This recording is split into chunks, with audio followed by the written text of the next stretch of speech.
Hello students, welcome back. एक नया point topic सीखते हैं जिसका नाम है डेटा वैलिडेशन। डेटा वैलिडेशन हम काफ़ी जगह पे देखते हैं।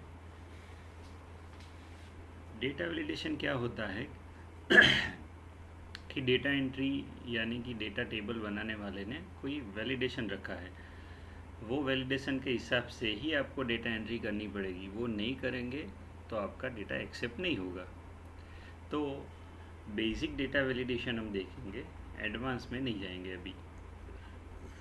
डेटा वैलिडेशन देखना है तो हम इसमें एक सिनारियो क्रिएट करते हैं जिसमें ये स्टूडेंट अभी कॉलेज में है, तो उनका 12th में कौन सा स्ट्रीम था हमें वो डालना है। अब स्ट्रीम में ये क्लास है, उसमें आर्ट्स, कॉमर्स और साइंस स्ट्रीम के ही स्टूडेंट एडमिशन ले सकते हैं। तो ये सारे स्टूडेंट इन तीनों में से ही होंगे, तो ये तीन ऑप्शन में से ही हमें सिलेक्ट करने होंगे, राइट। तो एक ऑप्शन ये रखना है, दूसरा मुझे देना है कि इनके मोबाइल नंबर डालने हैं। तो यहाँ पे हम दो कॉलम क्रिएट करते हैं जिसमें हम ये दोनों वैलिडेशन रखेंगे कि वो stream only arts, science, commerce में ही चूज़ कर पाए। और सेकंड वन मोबाइल नंबर। तो मोबाइल नंबर मेरा, आप सबको मालूम है मोबाइल नंबर कितने डिजिट्स का होता है। यस, 10 डिजिट्स का होता है। तो वो 10 डिजिट ही डाल पाए, वो कम भी ना डाल पाए और ज़्यादा भी डिजिट ना डाले। तो वो वैलिडेशन मुझे अप्लाई करना है। उसके लिए हम क्या करेंगे, यहाँ पे दो कॉलम इंसर्ट करेंगे। मुझे सी और डी के बीच में दो कॉलम इंसर्ट करने हैं और उनको टाइटल देना है। तो कॉलम इंसर्ट के लिए हमें क्या करना होता है, पहले तो कॉलम सिलेक्शन करना है, फिर कंट्रोल प्लस, फिर कंट्रोल प्लस, ये दोनों, ये कॉलम इंसर्ट हो गई। अब ये फॉर्मेटिंग मुझे नहीं चाहिए, तो मैं क्या करूँगा, ये तीनों कॉलम में से सपोज़ मुझे ये कलर पसंद है, ये निकाल देने हैं। तो हम क्या कर सकते हैं, हमने फॉर्मेटिंग में सीखा था, यहाँ पे ये कलर टब है, यहाँ से मुझे नो फिल कर देना है, तो कलर चले जाएंगे। अब यहाँ पे ये भी चला गया। अब अभी तक मैंने कंडीशनल फॉर्मेटिंग आपको 1 बाय 1 सिखाया, यानी कि मैं फॉन्ट कलर चेंज करता हूँ, बैकग्राउंड कलर चेंज करता हूँ, राइट, यानी कि सेल कलर, बॉर्डर करते हैं तो ये सारा बोल्ड करते हैं, अलाइनमेंट सेट करते हैं, तो वो सारा मेरा कंडीशनल फॉर्मेटिंग हुआ, सॉरी नॉर्मल फॉर्मेटिंग। अब मुझे क्या करना है, ये जो भी फॉर्मेटिंग हमने इसमें अप्लाई किए हैं, cell colour, font colour, border, alignment, ये सारे मुझे कॉपी करके अपने में लेने हैं। यानी कि मुझे कंटेंट चेंज नहीं करना है। यहाँ स्टूडेंट नेम लिखा है, आप देखिए यहाँ पे ऊपर आपको दिख रहा होगा स्टूडेंट नेम, राइट। तो वो स्टूडेंट नेम रहना चाहिए, मुझे यहाँ दिख नहीं रहा है। उसकी वजह क्या है, कोई बता सकता है? यहाँ पे ये हमारा जो भी हेडर था उसमें ये देखिए ये वाइट कलर है, तो वाइट में वाइट दिखेगा नहीं, राइट। तो मुझे बैकग्राउंड कलर चेंज करना पड़ेगा। अब मुझे क्या करना है, मैं आपको सिखाने जा रहा हूँ फॉर्मेट पेंटर। डेटा वैलिडेशन अभी सीख रहे हैं ये टाइटल लगाने के बाद। तो यहाँ पे ये क्या करेंगे, इसमें से सारा फॉर्मेटिंग कॉपी करेंगे, यानी कि इसका स्टूडेंट नेम वैसा का वैसा रहना चाहिए, लेकिन इसका ड्रेसेस चेंज होना चाहिए। That is called format painter. Format painter जिसका भी लेना है, कॉपी करना है, वो सेल सिलेक्ट करना है। फिर यहाँ पे देखिए, यहाँ पे ऐसा ब्रश दिया गया है जिस पे लिखा है फॉर्मेट पेंटर। इस पर क्लिक करेंगे तो ये कॉपी हो गया और ये ब्रश का सिंबल आ गया। अब मुझे ये तीनों सेल में चाहिए, तो मैं क्या करूँगा, क्लिक दबा के रखूँगा और तीनों में ड्रैग करूँगा, तो ये मेरा फॉर्मेटिंग हो गया। देखिए ये स्टूडेंट नेम में मैंने नहीं बोल्ड किया, नहीं इटैलिक, यानी कि मैंने पास वाला जो भी फॉर्मेटिंग था वो कॉपी करना था, तो मैंने यहाँ से फॉर्मेट पेंटर यूज़ किया है, राइट। और यहाँ पे मुझे डालना है, अब चलते हैं डेटा वैलिडेशन की ओर। यहाँ पे स्ट्रीम डालना है और यहाँ पे डालना है मोबाइल नंबर।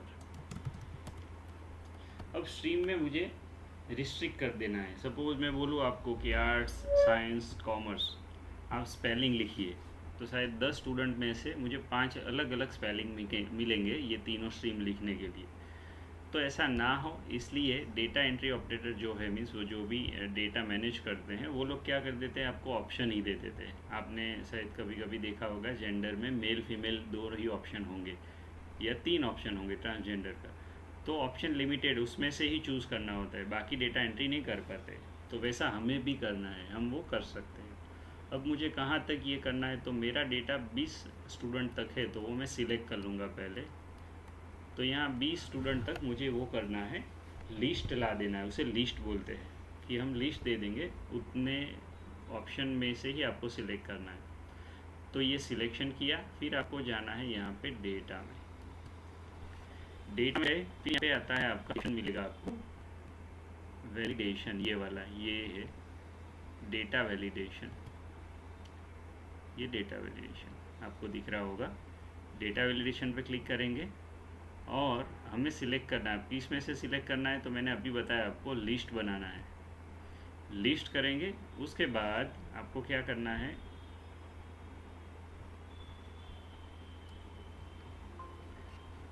आपको यहाँ पे लिखना है आर्ट्स, कॉमा करके लिखेंगे, वो नया लाइन ले लेगा अपने आप। यहाँ पे कॉमर्स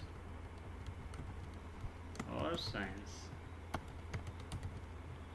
ये तीनों का मुझे अलग अलग लाइन में ये ऑप्शन में चाहिए, ये तीन।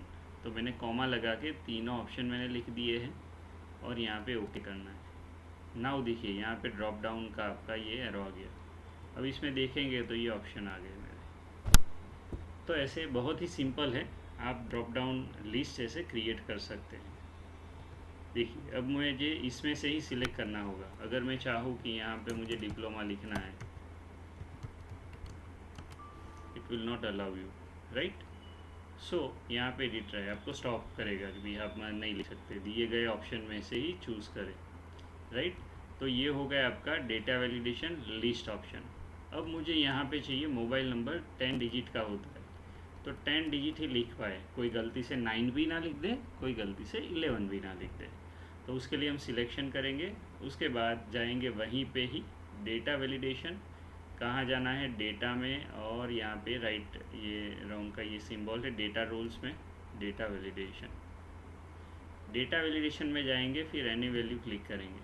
अब कौन सा लेना होगा, कोई बता सकता है, एज्यूम कर सकता है कौन सा ऑप्शन लेना चाहिए।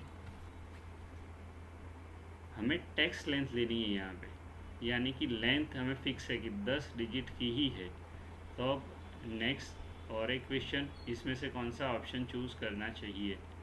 हमारा मोबाइल नंबर फिक्स 10 डिजिट का है, तो हमें लेना चाहिए इक्वल टू, मेरा फिक्स है 10 से ज़्यादा नहीं 10 से कम नहीं, तो हम इक्वल टू लेंगे। और कितना होना चाहिए, तो 10।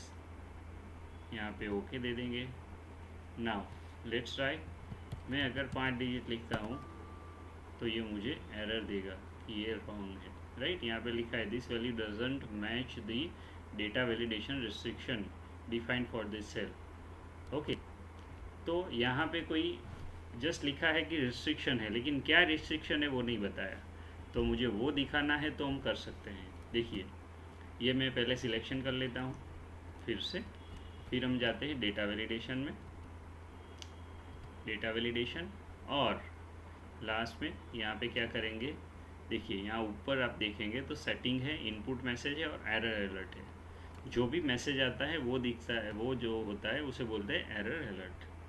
अगर ये एरर अलर्ट इन्फॉर्मेटिव हो तो सामने वाले को पता चलेगा कि आप कौन सी एरर कर रहे हैं, ताकि वो सेकंड टाइम वो ना करे। तो हम यहाँ पे स्टॉप रखते हैं, फिर यहाँ पे उनको बोलेंगे कि करेक्ट एरर, हमने टाइटल दे दिया, और फिर यहाँ पे हम लिख देते हैं कि एंटर 10 डिजिट मोबाइल नंबर और ओनली।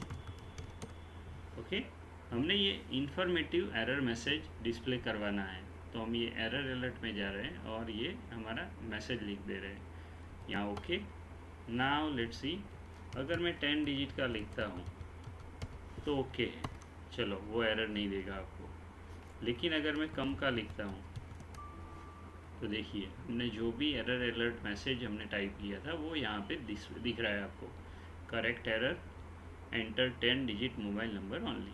तो उनको पता चल गया सामने वाले को कि 10 नंबर का, यानी कि 10th नंबर मीन्स 10 अंकों का मोबाइल नंबर ही डालना है यहाँ पे। तो ऐसा इन्फॉर्मेटिव एरर मैसेज होगा तो सामने वाले को दिक्कत नहीं होगी। तो ये है आपका कंडीशनल फॉर्मेटिंग, जो कि काफ़ी जगह पे यूज़ होता है। सो ये पॉइंट यहीं पे हम ख़त्म करते हैं। इसमें एडवांस भी है जो बाद में कभी देखेंगे।